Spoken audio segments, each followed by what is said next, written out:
Babe, tonight we're going to interview you. Mm-hmm. I posted Be on... very careful with my answers. You don't have to be careful. Be honest. The people want the real, unfiltered Kristian James. Real deal, holy Okay? pill. I don't think the We world, have, the world's like... not ready for the real deal. We have like 15 questions. So, this month, my theme on Instagram has been emotional intelligence in the family. And, I just finished this interview series, the first part of the interview series that I'm going to be releasing next month. And one thing people ask often jokingly is, does your husband ever win an argument with you? Because you're this emotional intelligence expert. Like, how can he ever win an argument with you? And so I posted a question on our feed, and I said, with a picture of us, and I said, I'm going to interview my husband tomorrow who has questions. And you got some questions. Then the world answered. The world answered. All right, so the first question, this is LeeAnah James interviewing the great Kristian James. Gonna ask him questions. Babe, don't filter your answers. Just answer, like, honestly, the first thing that comes to your head. I know you don't like this kind of... Don't fall for it, guys. I'm telling you right now, okay? No, this This is a setup. Answer truthfully. It's not. And once live gets off, once we get off live, and then it gets real in the house. Babe, you know real talk. Am I like man. that? Am I like that? You're not, but I'm Okay. waiting. I'm waiting. No.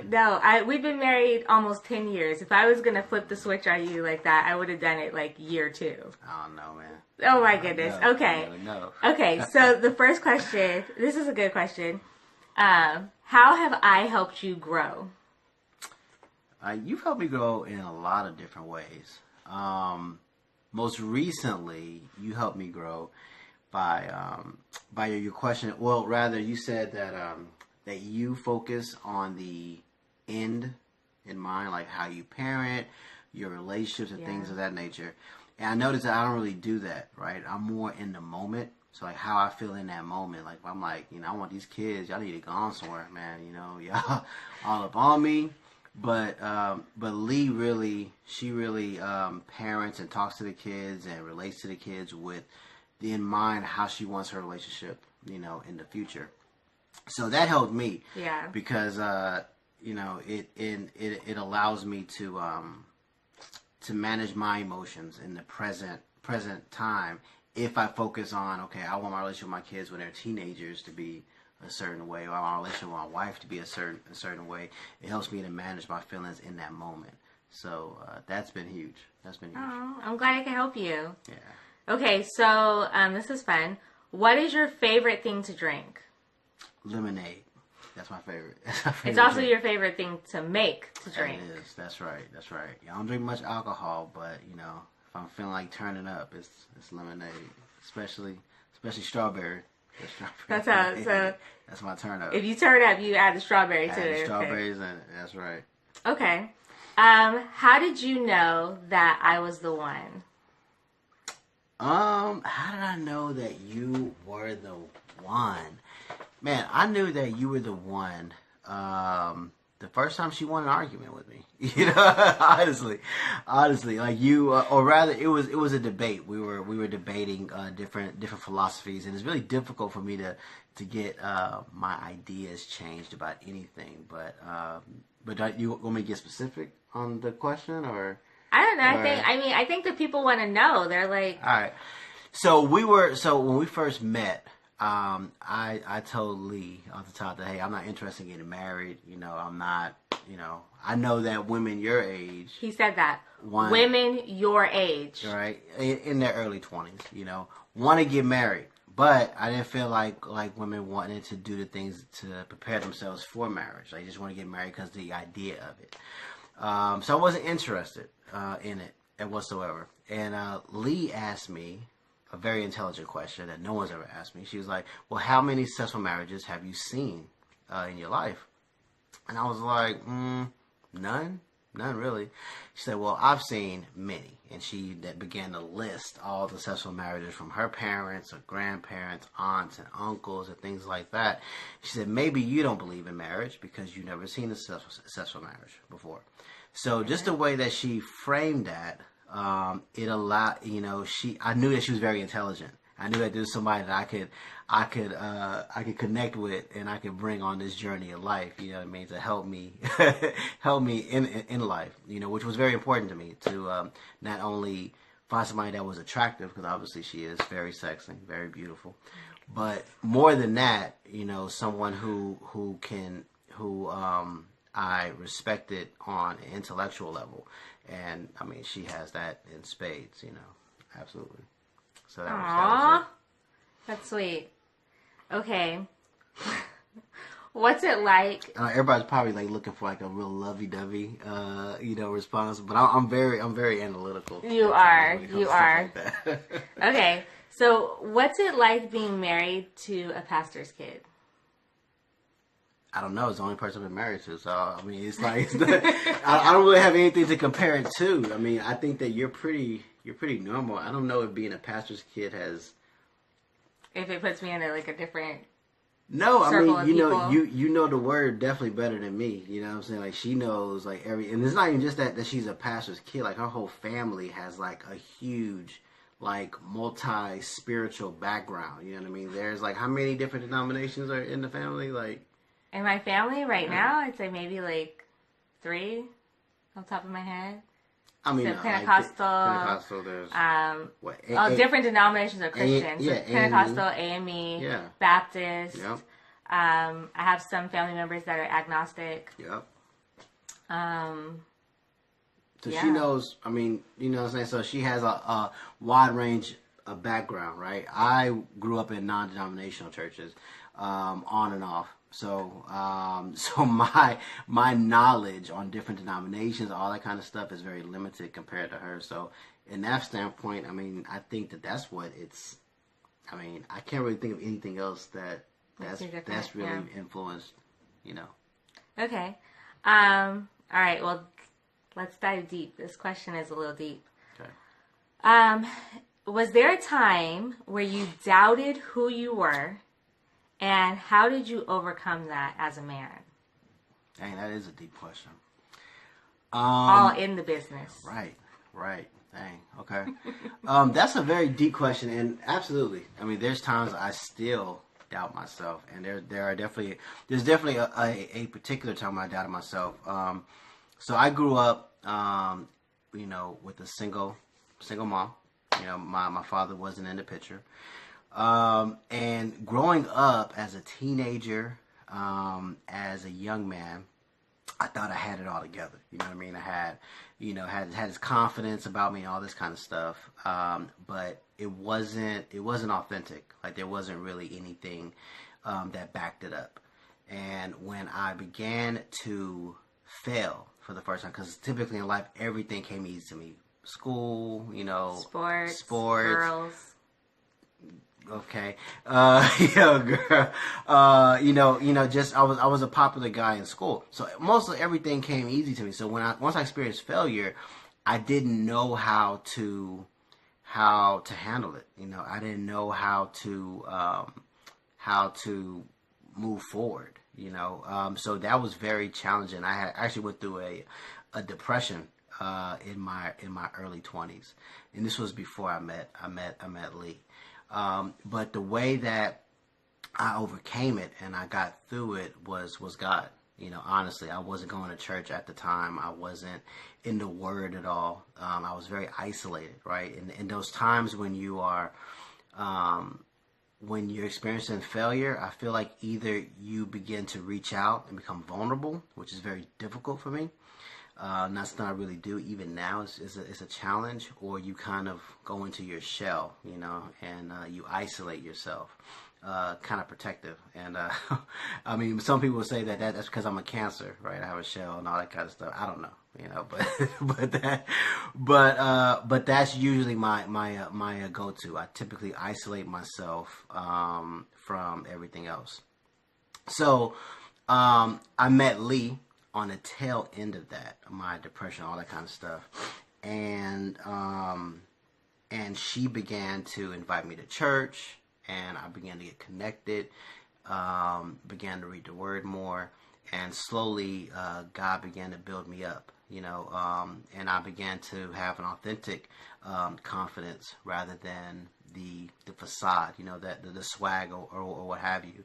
And I needed it, because long and behold, this was the woman that I was going to marry and start having kids. And trust me, at every stage of that, it was a challenge. It was a challenge because I didn't know what it was to be a husband. I didn't know what it was to be a father, and I was terrified. Yeah. I was absolutely terrified. I remember like what days before we got married, like we were driving, and I'll tell you to pull over the car because I had to throw up. Like my stomach was like in knots, and the same thing that happened when Summer was born. My stomach was in knots. Like she's on the bed, sick. I'm in the bathroom throwing up. You know what I'm saying? But I would be able. I was able to function, but my body was just dealing with a lot of stress. Yeah. So to answer the question, I was able to come through it, and I'm still able to come through it by the grace of God. I lean on God, but I do need to lean on more of my my inner circle. Yeah. Connect with people more and more on a personal level. That brings us to the next question that says, is it hard for you to reach out to people as a man? Like when you need help, is it hard for you to reach out to people? Absolutely. Yeah. Absolutely. And I don't know if it's because I'm a man or because of who I am. I think it's because of who I am, because I know other men that it's very easy for them to reach out. Mm-hmm. But I think it's also based on the kind of relationships that you have growing up. A lot of my relationships with my friends, I don't really feel like I was open, like really authentic about who I was and my struggles. And I didn't really have like many father figures or mentors and things of that nature as well. So I'm building that stuff now. And it's difficult to be vulnerable with somebody that you're beginning to know, and then as you're learning them and you're connecting with them, to just feel people out. It's just hard for me to be vulnerable. I don't like it. You know what I mean? To be honest with you, I don't. But I know that it's necessary. It's better to be whole and vulnerable than to be incomplete and hard. Yeah. You know what I'm saying? And so that's good. Yeah. That's good. Yeah. Dropping jewels out here. I know. I didn't know. What's one thing that you want to do before you die? One thing I want to do before I die? I don't know. I've never thought about that before. That's a big question. One thing I want to do before I die. I don't know. Okay. I don't know. I'm trying to think. Like would I want to jump out of an airplane? Like no. Would I want to go in a submarine? Like I'm trying to think of something cool. So all of the things that I would want to do, it's like a hard pass. No, yeah, it's a hard pass for real. You want to be in a Marvel movie? Man, that'd be dope. You know what?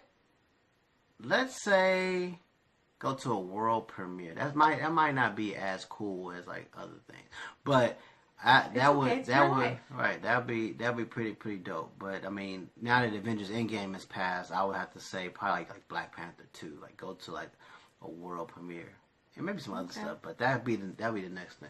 I'll say that. Okay. This one's kind of personal. I know you're a pretty personal guy. What is it? How important is sex to you? I'm a man. It's very important. You know what I'm saying? I'm not going to go into details. Okay. But it's important, not necessarily just from the standpoint of, as a man, we of course love, we need it, But I mean, women need it too. Yeah. I mean, people need it. Absolutely. But it's connecting. You know what I mean? So it's like if we go too long. It's like a visible gap or barrier. You know what I'm saying? So it's something that that's very, very important to me. That we connect. That's really sweet, actually. Yeah, it is. Okay, so this is another personal question. And I say it's personal only because I know you. But what does it feel like to have like the pressure on your shoulders to provide? You're the one that goes out into the world and works for other people. I have my own business and I'm here homeschooling and raising the kids. Mm-hmm. So what does it feel like to have that pressure on you to bring in the bulk of the income? Yes, I mean, it's definitely gotten easier over time, but that was one of the aspects that I didn't know what that looked like. I mean, I knew what it looked like from the standpoint of having, a single mom that worked very hard to make sure I had all the things that I needed, and also things that I wanted. So I did have that model. How I could personally manage that, like the pressure of that was pretty tough, especially like the way that we had designed our marriage, right? When you're about to get married, right? I think 3 years is usually like that mark that everybody says, we're gonna wait like 3 years before we have kids. I think everybody says that. She got pregnant like 6 months in. You know what I'm saying? So it was like, and the goal was that you would have have your career, and then by the time you start having kids, you'll probably start working from home, because being a stay-at-home mom was something that we always talked about and always wanted. But she had flipped the script on me. I didn't flip the script. We got pregnant. She flipped the script. Okay, so after she got pregnant, she was like, so I want to stay at home, right? Okay, wait. Yeah. After I got pregnant, I was put on bed rest. Okay. At 5 months along. Okay. So that changed things, because it went from him providing, us both bringing in income, to him bringing in income and me being on bed rest. Yeah, but we had, so when you were on bed rest, we were at the other place on, what was it? It was on Preston. So we had moved. We had a conversation about you wanting to be at home with the kids. We were still in the townhouse. We was in the kitchens. I remember that. I remember we were. Verbatim. Like, and when I was in bed rest, we were at Bear Creek. At Bear Creek, yes. Yeah. So I remember this because like my whole life changed at that moment. You know what I mean? Because she's like, hey, I want to, and keep in mind. So I mean, I don't know how many people know, but I had like a semester or a year left of college. Yeah. And I stopped going, right? This was in the midst of my depression, all that stuff. I was lost. I didn't know what I wanted to do. I stopped going. This woman here has her master's degree, okay? So I'm married to a woman with a master's degree. I don't have a degree, right? I put mostly college on my resume. You know what I'm saying? Mostly college, minus a year, But so the idea of having to provide for the family, with not, I don't know, a lot of leverage. Not feeling like you had the qualifications to maximize our income at that time. Right. That was hard. That was tough. 100%. And she got me like this. Like, this is how she said it. She was like, I was like, nah. I was like, nah. I don't really think that's a good idea. And she's like, well, I think that. What'd you say? Like, my faith is. Man! She said, I said my faith. I think I just have more faith than you. Yeah, she hit me with that. That it's gonna work out. Right. So she hit me with that. Right. So I was like, okay. I was like, all right. I was like, okay. Well, it's a competition. You're definitely gonna stay at home. Home now, and then I'm gonna work. And there were times when when that came back to bite her in the butt. Yeah. Later on in our marriage. Yeah, it did.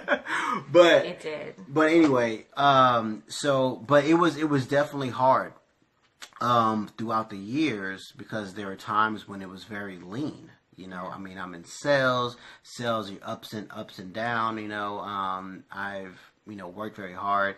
I've gotten promoted multiple times where, we moved from Texas to Arizona, and now we're in San Diego. So things have gotten better, right? But it was a long journey. It was very difficult, very hard. And there were times when I was, resentful. You know what I mean? And I mean, to be honest, if I'm being real. That's why I asked the question. You know what I'm saying? So it's like, I know that she has the hardest job. Trust me. Like, there is no way in the world, as hard as it is out there in the world, okay? And I've thought about, dang, maybe I should be at home with the kids. Like, there's no way in the world I'll be at home with these kids, okay? Like either they would take me out or I'll take them out. I don't know which one. Like, they would probably take me out because there's more of them and they have the energy, man. Like, but I'm telling you, like there's no way for that I would stay home with these kids. You'd survive. Shoot, yeah, like 2 days, or a week. You did leave me at home with the kids for a week. Okay. But I had order up in that joint. You know what I mean? It was structured. Okay. But anyway. I have another question for you. Okay. Am I going too long on this? Yes. One? Okay. Well, okay. It's a good. It was a deep question. It was a deep question, but I think it was loaded. I think I had a point. So I mean, I was resentful, but at the end of the day, I wouldn't take back the journey of having to dig deep, of having to fight, and to find, I guess the inner me. You know what I mean? There's another level to each of us, and you can't tap into that until you face adversity. You know what I'm saying? So, and as much as adversity hurts, and as much as it's scary, as much as you might want to take that pain away and take what seems to be an easier route or a greener grass, until you have to nurture that grass, or because that grass needs as much nurture as the one that you have. But I wouldn't be the man that I am today, trying to step into the things I'm stepping into, had it not been for all those challenges. So absolutely. So don't be afraid of the challenges. Always dig deep. You know what I mean?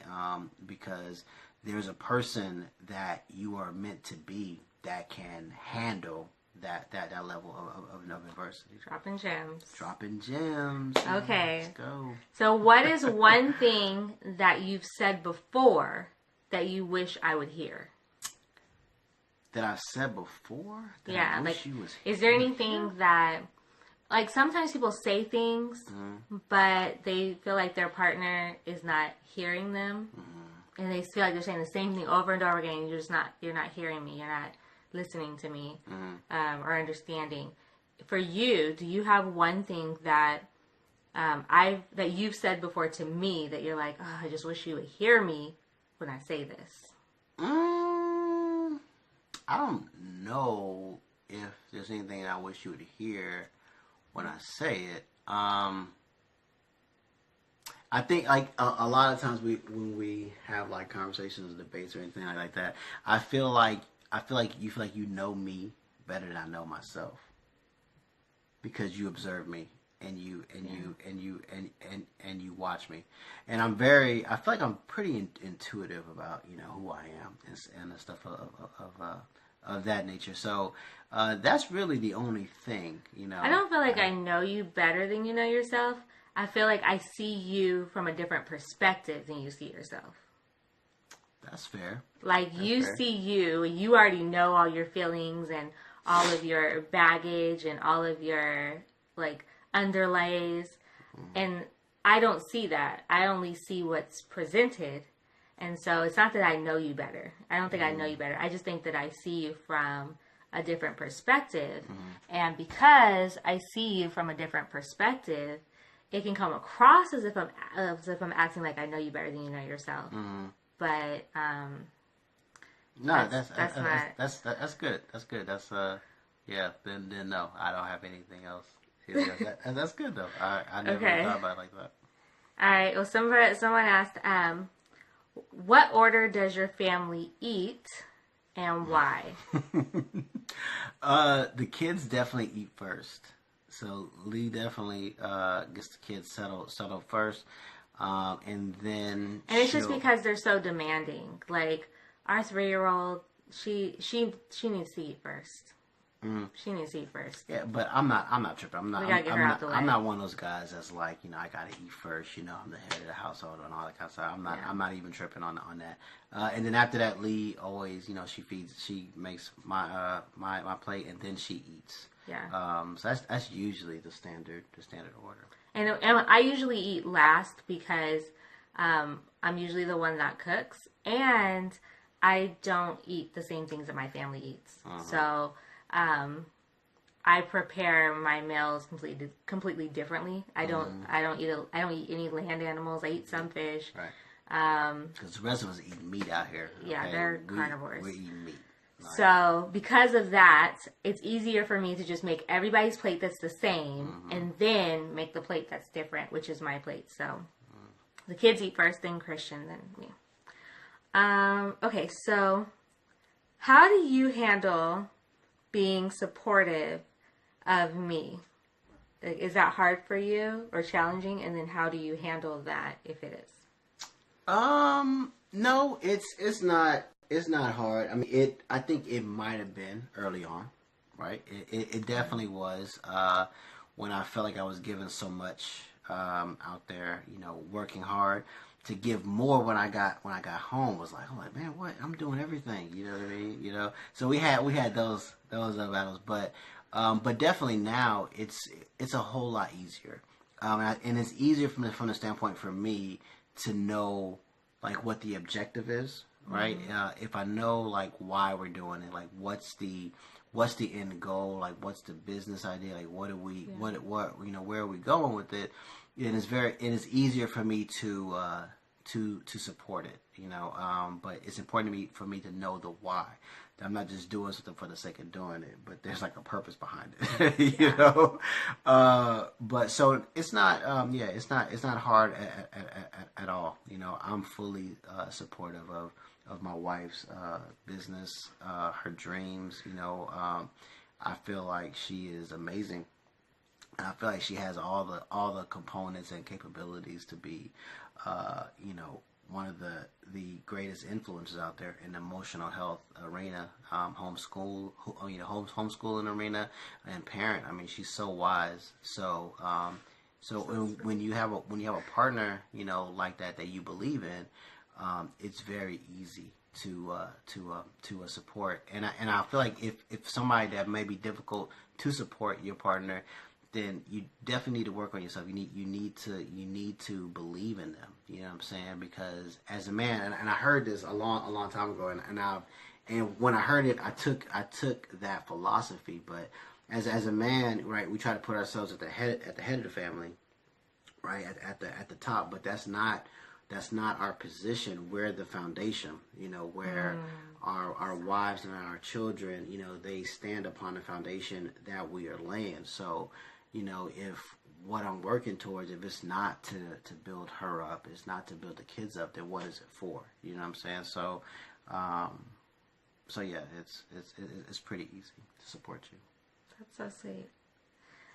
Okay, so do you keep an open mind when we have differences? And if so, how? I think I keep an open mind. It takes a while.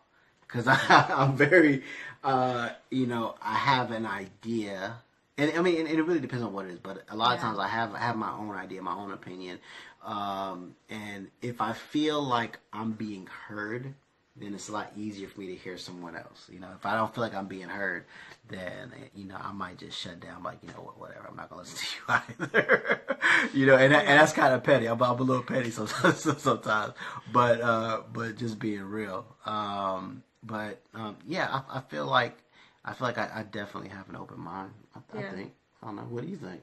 I think so. I think that you're very analytical. So when we have our differences, you've already thought about why you're in the position, like why you're holding to that position. Mm-hmm. And if I can't change your mind, then you don't see a reason to analyze your position further. You're like, no, it's fact. Mm-hmm. It is now went from theory to fact. Right. Because now you can't even change your mind. So that's what it is. Right. So yeah, I think that's accurate. So, What were your thoughts when you first met me? Who was this girl in my chair? Yeah. She so we met at work, and she stole my seat, like my station, and she was like, "Oh, it was the nicest one. It was the one that was all like set up." I didn't steal. No, she didn't. I didn't steal his seat. I'm Yeah. not a thief. I came in the shift before. I was in training, so our hours were different. We were going on the floor to train, and they told us to pick a desk to work from. I'm orderly, so I chose his desk. I didn't know, that You he didn't looked know like this. You knew someone set that desk up like there was no other desk that was set up like that for the sales. You know what I mean? True. So yeah, you knew that was somebody's desk. So your first thought was, who is this woman in my chair? Right. With the red dress and the white heels on. Now I remember exactly what she wore when I first met her too. So, but yeah, she caught my eye off the top. Stole my seat and stole my heart, girl. Aw, you're so corny. Yeah. Okay, one of the guys that follows us wants to know, what's the most important thing to create a healthy relationship from a man's perspective? From a man's perspective. I mean, I don't know what other perspective you give it from. But. Yeah, I mean, I get, it's the only perspective I know. Excuse me. I don't know. I mean, I think that one thing that's helped us is fighting fair.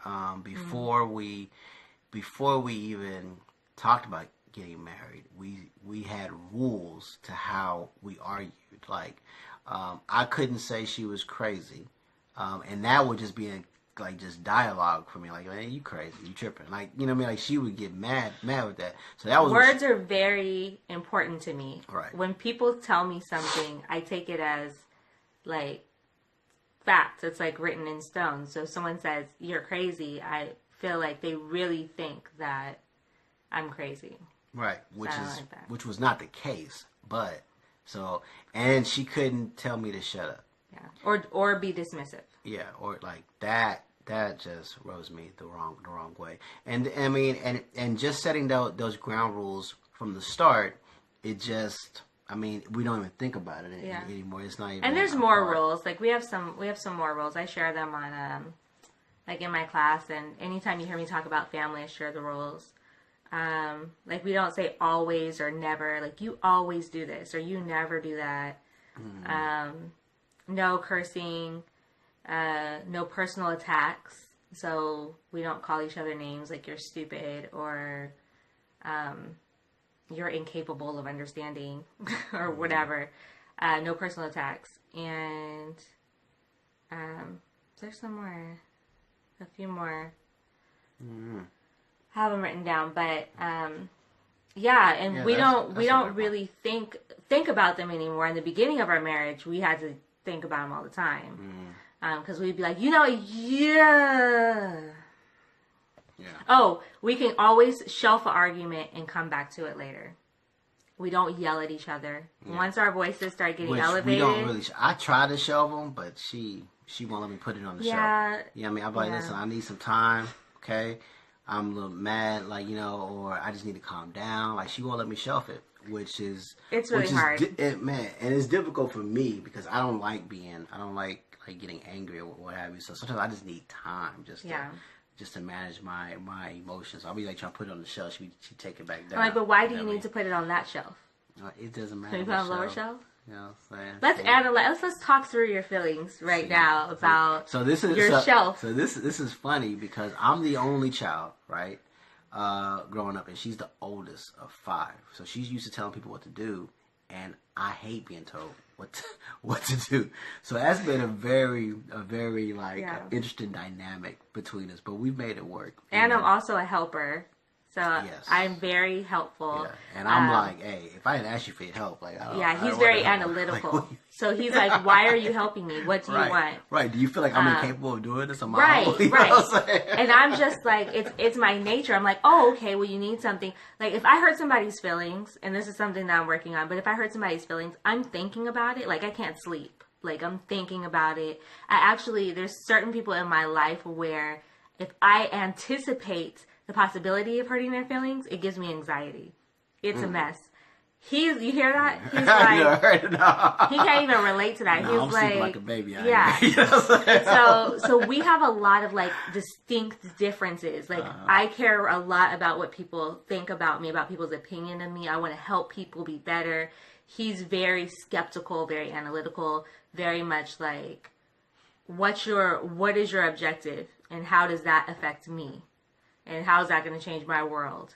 And so, we're very, very different. But I think that we balance each other out well because of that. Yeah. You know, he keeps people from taking advantage of me, and not necessarily by directing them, but by checking my motivation. Like, are you really doing this because it's the best thing, or are you doing this because you don't want somebody mad at you? Mm-hmm. You know? Yeah. So he checks me, and then I also check him. Like, it's okay. There's kindness and love and peace in the world. And sometimes there's not an agenda.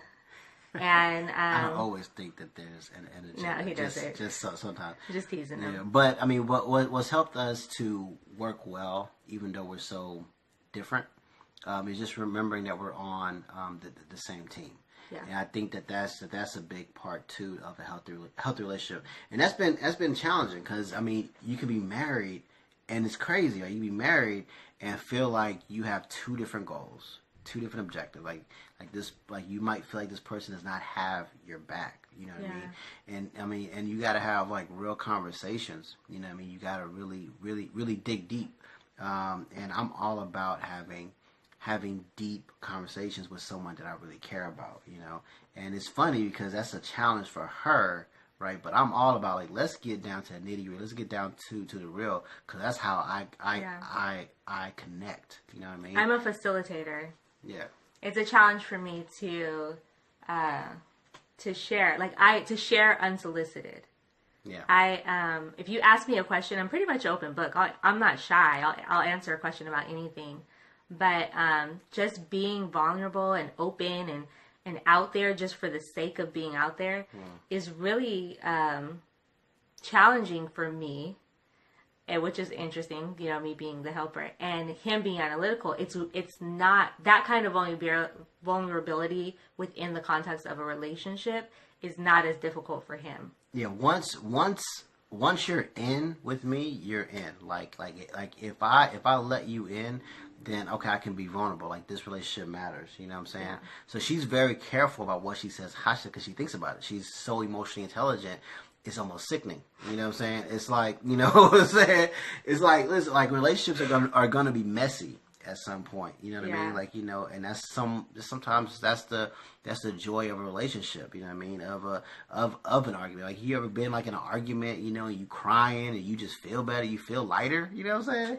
Like, I haven't had that for 10 years. Yeah, you know what I'm saying? I don't argue like that. She don't argue like that. So that, if, you know for me, if the argument gets to the point where we're crying, I gotta leave and cry by myself. You know what I'm saying? You can cry with me. I'm just not gonna cry.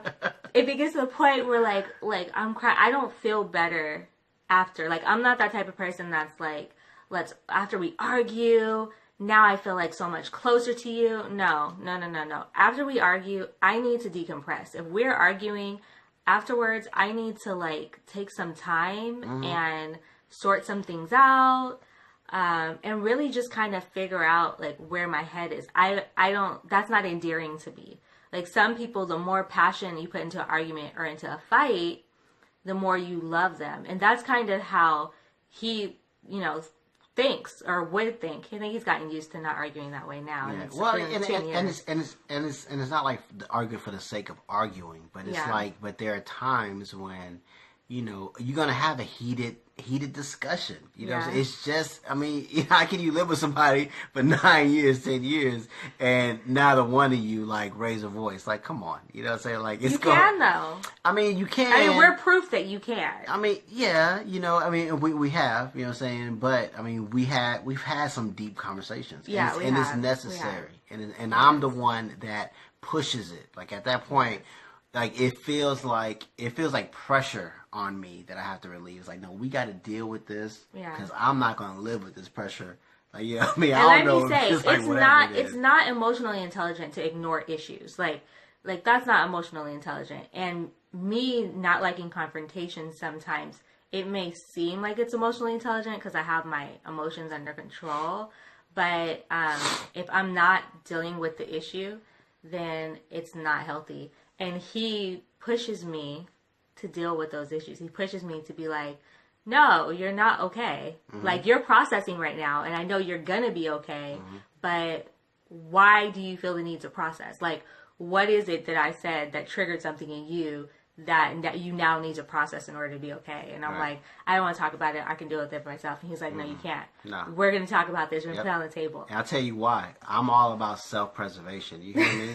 Okay, I'm not going to be on Snap. You know what I'm saying? Because she up there bottling stuff up, and then one day she snaps on your boy, and I'm up here like, dang, I knew I should have asked her some more questions. You know what I'm saying? Okay, so year one in marriage, we would argue, and then we would argue, and again, I come from a big family, oldest of 5. He's only child. Mm-hmm. So we would argue, and then I would be like, okay, well, we'll talk about it later. We'll figure it out. What do you want to eat for dinner? And he would be like, we gonna order out. Mm-hmm. We gonna go somewhere. Where you want to go? Oh, you want some and I'm like, my food? Come on, man. We have food here. I'll just whip something up. And he was always waiting for like the other shoe to drop. Like sleeping with one eye open. Yeah. Like when is she gonna like go off because she's always so calm? And it's not going to happen just simply because that's just the way I grew up. I grew up in a big family. You argue, you get over it, life goes on, everybody needs to eat. Mm-hmm. So, but yeah, so that sums up our questions. Cool. I made it. You made it. You didn't put your foot in your mouth or anything. Yeah. No, very good. I have a question for you. Okay. So we're about to have baby number 4. Mm-hmm. How do you feel about that? Like, you never saw yourself having a big family, and now you're about to have 4 kids. No, I didn't. That I don't know. You know, so I don't even really think about it sometimes. Like I haven't even processed it. We have 7 weeks. You better get to process it. I know. Yeah, I mean, you know, I'm excited. I'm excited, definitely, and nervous. Yeah. You know. I got 4 kids, like 4 lives that are looking at me. But again, it's getting easier, right? It's getting easier as the kids get older. And with my beautiful wife here to help me be more emotionally intelligent, handle my stress better, right? Because these kids are not going to take me out, y'all. Okay? First of all, like, you know, so I'm not about to have, like, a heart attack out here because these kids don't want to listen, okay? That's first of all, you know what I mean? So I'm going to be all right, okay? We gonna make this thing work some way, somehow. Yeah. All right. Well, thanks for tuning in. If you have any other questions, be sure to drop them below, and we will reply in the comments. If we get enough questions, we'll probably just go live again to answer all of them. But I wrote down the questions. If I missed your question, charge it to my head, not to my heart. My bad. I promise it wasn't intentional. We tried to make sure that we got all of the questions that were either DMs to us or posted on the thread. So, yeah. Cool. You guys have a good one. All right, guys. Bye.